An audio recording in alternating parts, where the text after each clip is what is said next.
iya.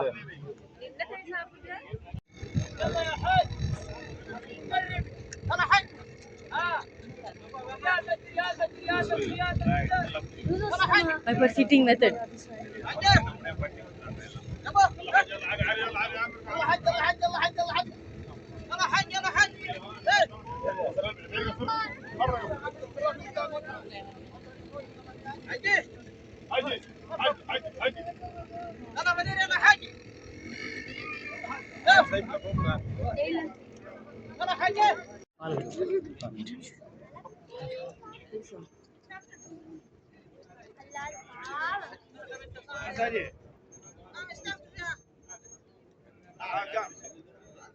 شوف رزقك قال 10 ريال رزقك ما رزقك رزقك هي 10 ريال ما حتى ما دارت علي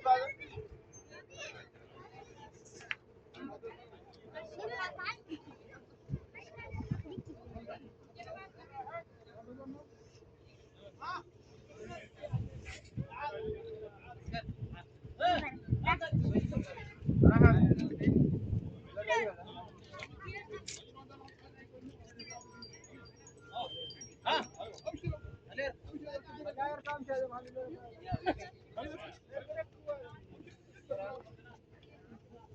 عرفت من 10 ريال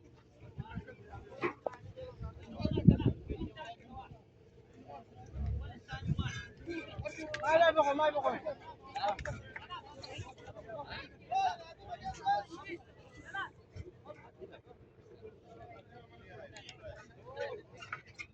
ها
சரியான திக்காவுது ஷப்னாவிட அவர் கால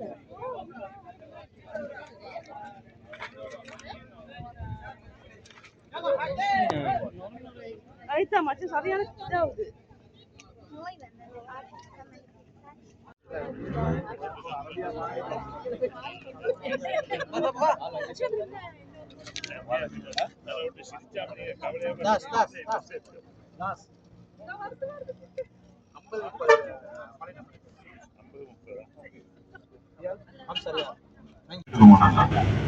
நாமெல்லாம் தூர பயணங்கள் போகக்கூடியவங்க பொதுவாக ஷாஃபி மذஹப் அடிப்படையில 80 கிலோமீட்டர் அல்லது 90 கிலோமீட்டருக்கு மேல ஒரு பிரயாணம் போறோம்டா, அதாவது ஒன் வே 90 கிலோமீட்டர் போறோம்டா அவருக்கு என்ன செய்யலாம்? சுருக்கி தொழலாம், சேர்த்து தொழலாம். அந்த தொழுகைக்கு அனுமதிக்கு, அதாவது 4 ரக்காத்துடைய தொழுகை 2ஆக சுருக்கி தொழுவது, இதே போல 2 தொழுகை ஒரே நேரத்துக்கு சேர்த்து தொழுவது அனுமதிக்கப்பட்டிருக்கு. அதாவது இதுல ஜோடு இருக்கு, முகரும் அசரும் தான் சேர்த்து தொழலாம், மகரிபையும் இஷாவையும் சேர்த்து தொழலாம், ஃபஜ்ர ஒண்ணும் செய்யலாம், சேர்க்கவும் இல்லை சுருக்கவும் இல்லை. அதே போல மகரிபுடைய தொழுகையை சுருக்கல, ஏன்னா அது 3 ரக்காத்து. அப்ப 4 ரக்காத்துடைய தொழுகை எல்லாம் 2ஆக சுருக்கி தொழுகிறோம். என்னத்த துஹர, அசர, இஷா, ஃபஜ்ரையும் மகரிபையும் மட்டும் ஒண்ணு செய்யலாம், சேர்த்து தொழுகையும். துஹரையும் அசரோட சேர்த்து தொழலாம், அசர துஹரோட சேர்த்து தொழலாம், மகரிப இஷாவை மகரிபோட என்ன செய்யணும், சேர்த்து தொழிலும். இந்த மாதிரி நான் சொல்லக்கூடிய அளவுக்கு நீங்க தூரம் பயணம் போனாங்க. புரிஞ்சுதா? அப்ப இந்த நேரத்துல நீங்க என்ன செய்வீங்கன்னா, இப்ப துஹருடைய நேரம் நீங்க பயணம் போறீங்க, துஹரம் ஒரு தொலை கிடைக்கிற இடம் தொடரும் குரல்ல நீங்க அசர் வரைக்கும் நீங்க பிற்படுத்துறீங்கன்னா, அப்ப நீங்க சொல்லுவீங்க துஹருடைய தொழுகை நான் பிற்படுத்தி தொழுகிறேன். அல்லது நீங்க பிரயாணம் போறீங்க, இடையில துஹருடைய தொழுகையை தொடரக்கூடிய ஒரு வாய்ப்பு இருக்குன்னு சொன்னா, நீங்க அந்த இடத்துல நீங்க சொல்லுவீங்க அசருடைய தொழுகையை முற்படுத்தி தொழுகிறேன். இப்ப துஹருடைய வக்து நேரத்துல நீங்க போய் ஒரு இடத்துல இறங்குறீங்கன்னா நீங்க பிரயாணி, அப்ப நீங்க துஹருடைய ரக்காத்தா தொழுவீங்க. அல்லது இமாம் ஜமாஅத்தாக நீங்க பள்ளியில தொழக்கூடிய தொழுவிக்கக்கூடிய நேரம் நீங்க தொழுவீங்கன்னு சொன்னா 4 ரக்காத்தா இமாம் தொழுவிப்பாரு. அதுக்கு பின்னாடி நீங்க எழுதியாச்சு, ஆண்கள் இக்காம சொல்லி தொழுவீங்க, பெண்கள் இக்காம சொல்றது இல்லை. பெண்களுக்கு இக்காமத்துன்றதே அதானும் இல்லை, இக்காமத்தும் இல்லை. பெண்கள் உங்களை யார் நீங்க அதான் இக்காமத்தால சொல்லி தொழுவதா கழிக்கிறீங்க இல்லை? பெண்களுக்கு அதான் இக்காம தொழுது இல்லை. அப்ப என்ன செய்வாங்கடா, துஹருடைய தொழுகை 4 ரக்காத்தை இமாம் ஜமாஅத் தொழுவீங்க, அசர முற்படுத்தி 2 ரக்காத்தை சேர்த்து சுருக்கி தொழுவதோட போன்றோம். இது வந்து நீங்க எங்க அப்படியாக ஏன்னா எந்த காரணம் கொண்டும் எங்களோட தொழுகைகள் என்ன செஞ்சிடக்கூடாது, விடுபற்றக்கூடாதுன்றதுக்கு அல்லாஹ் தந்த மிக பெரும் சான்ஸ், ஒரு சந்தர்ப்பம் தான் இந்த சேர்த்து சுருக்கி தொழக்கூடிய இந்த பாக்கியம். அல்ஹம்துலில்லாஹ். தாயிஃபுடைய நகரத்தை நாம வலம் வந்து கொண்டிருக்கிறோம். எப்படி கிளைமேட் இருக்குது, மக்கா மாதிரி இருக்குதா? இல்ல, வித்தியாசம். தாயிஃபுடைய இந்த பகுதி இப்படி இருக்கிறதுக்கு இன்னும் சில பகுதி இருக்குது நுவரலி மாதிரி. இந்த நேரம் பனி மூண்டலாக இருக்கும். அப்படி ஒரு ராகத்தான ஒரு பசுமையான ஒரு கிளைமேட். அதாவது இந்த தாயிஃபுடைய நகரம் இது ஒரு டூரிஸ்ட் ஏரியா. எப்படி நாம நுவரலிக்கு டூர் போறோமோ அது போல என்ன செய்வாங்க, அரேபியர்கள் ஒவ்வொரு பக்கத்துல இருந்து தாயிஃபுக்கு வருவாங்க. தாயிஃப்ல பல பகுதிகள் இருக்கு, டூரிஸ்ட் ஏரியாக்கள். அபுஹாண்ட் ஒரு பகுதி இருக்குது, நிறைய பகுதிகள் இருக்குது தாயிஃப்ல. அப்ப நாங்க போறது வந்து சும்மா ஒரு சின்ன ஒரு சாயலை பார்க்கத்தான் நாங்க போறோம்.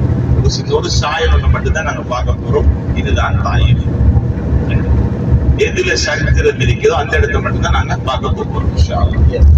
நீ கடைசியா கேட்காதது போற நேரத்துல உங்களுக்கு விளங்கும் எப்படி கூலா இருக்கு, எப்படி ஒரு வித்தியாசமான கிளைமேட் உங்களுக்கு பார்க்கலாம். அப்ப இன்ஷா அல்லாஹ் நாம இந்த பிரயாணத்துல ஆரம்பத்துல சில விஷயங்கள் பேசிக்கொண்டு வந்த இடையிலையும், அதாவது ஹுதைபியாவிலையும் ஞாபகப்படுத்தினோம்.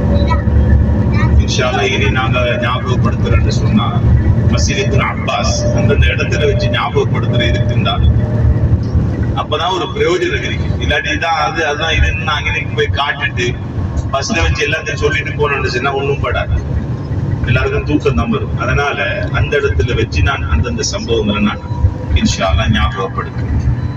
இப்ப வந்து உங்கள கடைசி உம்ரா செய்யறதுக்கு தயாரா தான் எல்லாம் வந்திருக்கோம். எல்லாரும் உம்ரா செய்ய தயாரா தானே வந்திருக்கிறீங்க. இப்ப இன்ஷா அல்லாஹ் நீங்க என்ன செய்யணும், உங்களுக்கு உம்ரா செய்ய போறீங்களா அல்லது உங்களோட குடும்பத்துல வபாத்தான யாருக்கு செய்ய போறீங்களா, அந்த விஷயத்த நான் தெளிவா சொல்றேன், நல்லா கேட்டுக்கோங்க.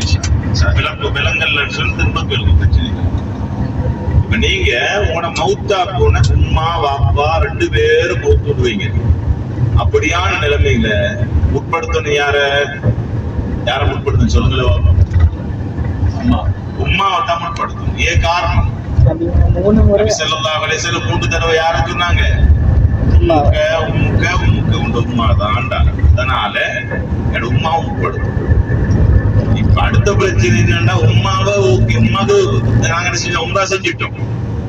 இப்ப வாப்பாவுக்கு உம்ரா செய்யணுமே, அதுக்கு என்ன செய்ய கடனாளியா போகும் மேலா எங்களோட மனசுலையும் பாரம் அப்படின்னு சொன்னா 4 நீங்க என்ன செய்யலாம்.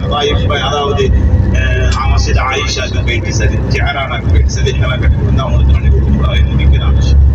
ஒரு உம்ரா செய்யறது ஒரு தெருக்கு தான், ஒரு உம்ரா செய்யறது ஒரு தெருக்கு தான். அந்த இடத்துல நான் இன்ஷா அல்லாஹ் மீகாத்துல இருந்து எல்லாம் முடிச்சுட்டு வந்து பஸ்ல ஏறுறதோட நான் நியத்தை வைக்கிறதுக்கு நீங்கள் அவசரப்படுத்த. இப்ப நிறைய பேர் தவாப் செய்யுங்க. தவாபுனது நல்ல விளையப்பொருள் தொழுகு மாதிரி. தொழுகன்றது எப்படி உதவி இல்லாம இல்லையோ தவாபும் உதவி இல்லாம இல்லையோ. அப்ப நாம தொழுகையில பாருங்க எத்தனையோ மேல் மிச்சமான எக்ஸ்ட்ரா தொழுகைகள் தொழுவுன்னா என்னது சலாத்துல் ஹாஜா தொழுவோமா இல்லையா? சலாத்துல் ஹாஜா தொழுவுற என்னதுக்காக தொழுவுறோம் சொல்லுங்களேன் பாப்போம். எதுக்காக சலாத்துல் ஹாஜா தொழுவுறோம்? ஏதாவது தேவையை அடைய தொழுவுறோம். யா அல்லாஹ் இந்த தேவை எனக்கு நிறைவேறணும் யா அல்லாஹ்ன்னுட்டு ஏன்னா அல்லாஹ்வை தானே அடையணும் நாங்க. அதுக்காக வேண்டிய ஒரு 2 ரக்காத் சலாத்துல் ஹாஜா தொழுவுறோம். இதே போல சலாத்து ஷுக்ர் தொழுவோம். அல்லாஹ் நாங்க எதிர்பார்த்தோம், அல்லாஹ் அதை தந்துட்டான், எங்களுக்கு நன்றி செலுத்தி நம்ம தொழுவோம் தானே சலாத்து ஷுக்ர். இது போல தவாபுரையும் இருக்கு.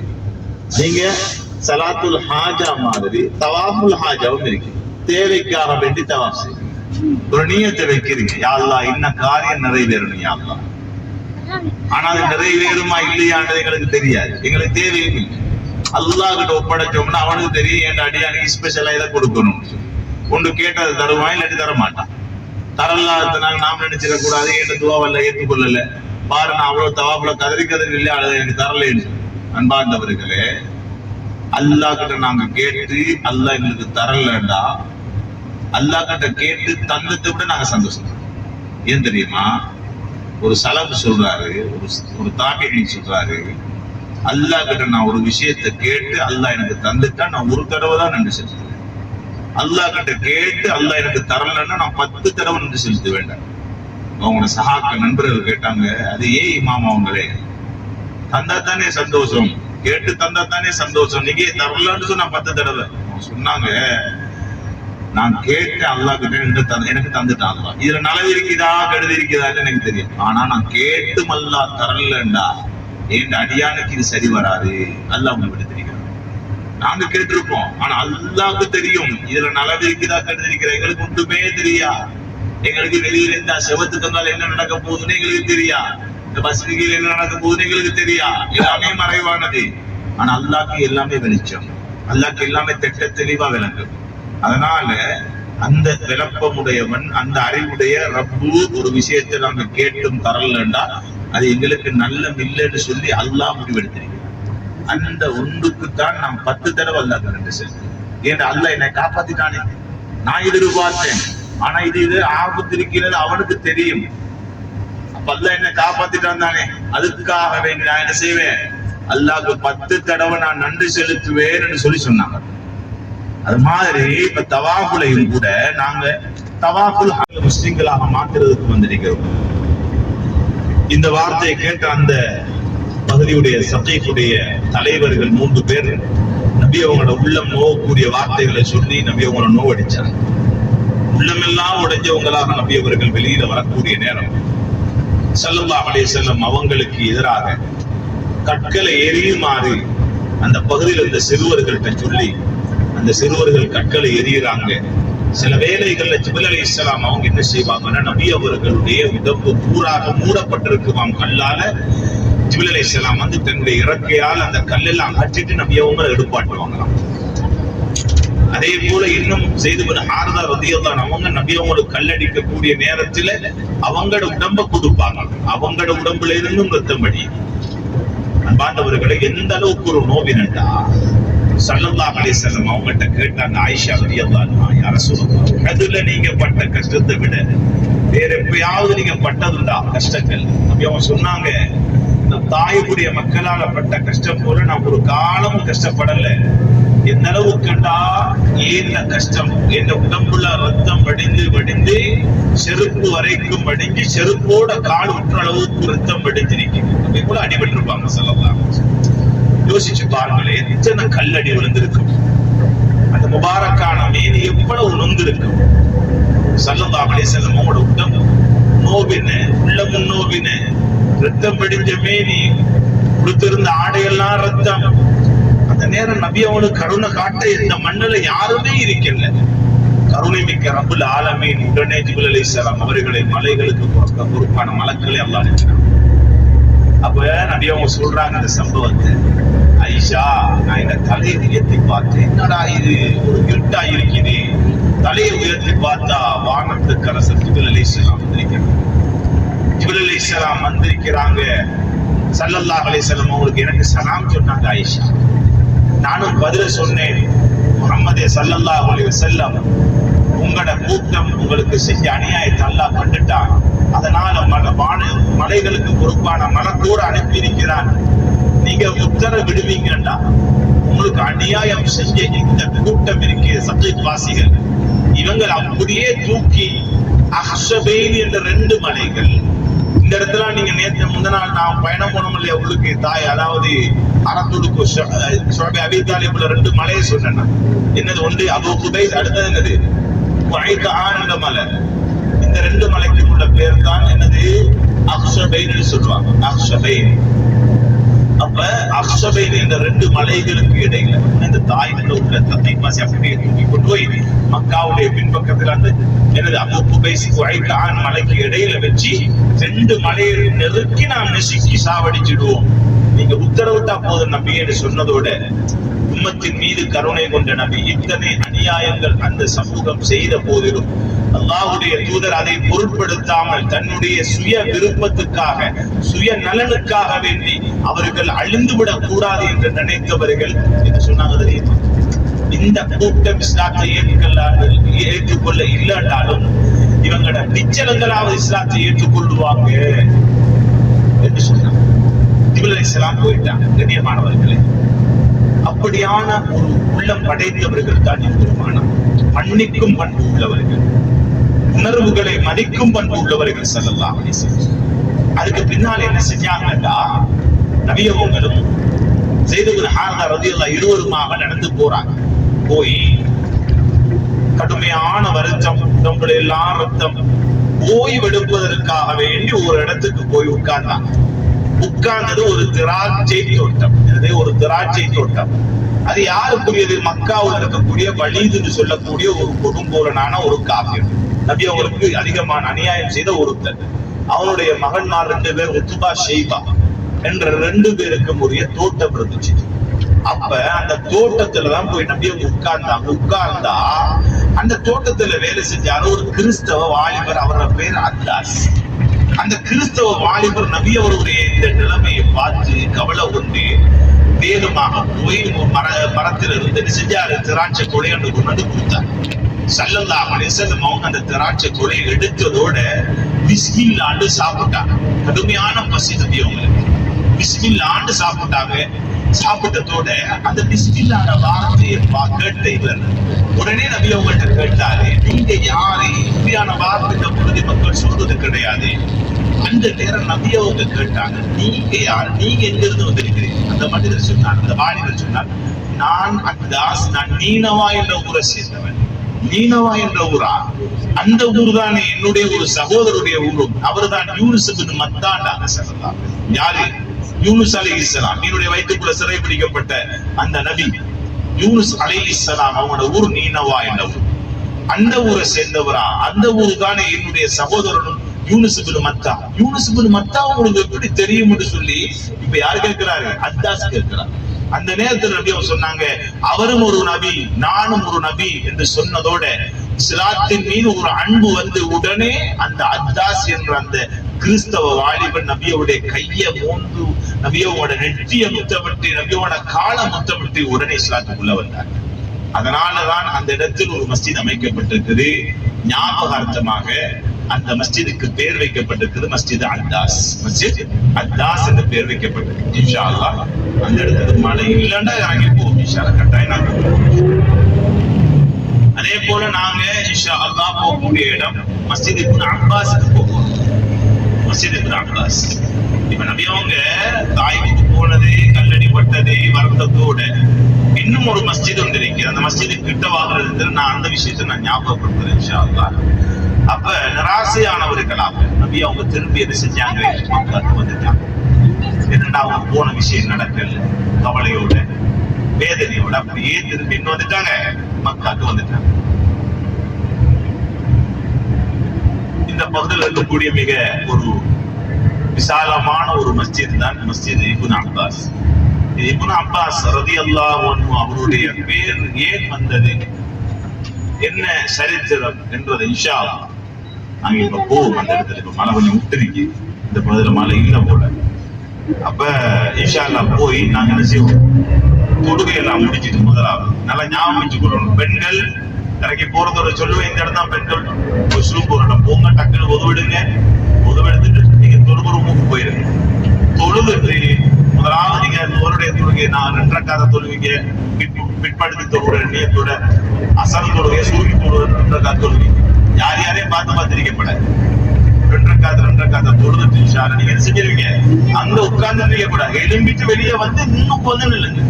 இன்னைக்கு நீங்க என்டர் ஆகிறீங்க லேடிஸ் பிரேயர் ரூமுக்கு, அந்த என்டர் ஆகிற வாசல்ல வெளிப்பகுதியில வந்து இங்கே வந்துடக்கூடாது, அந்த இடத்துல நின்றுட்டு இன்ஷா அல்லாஹ்.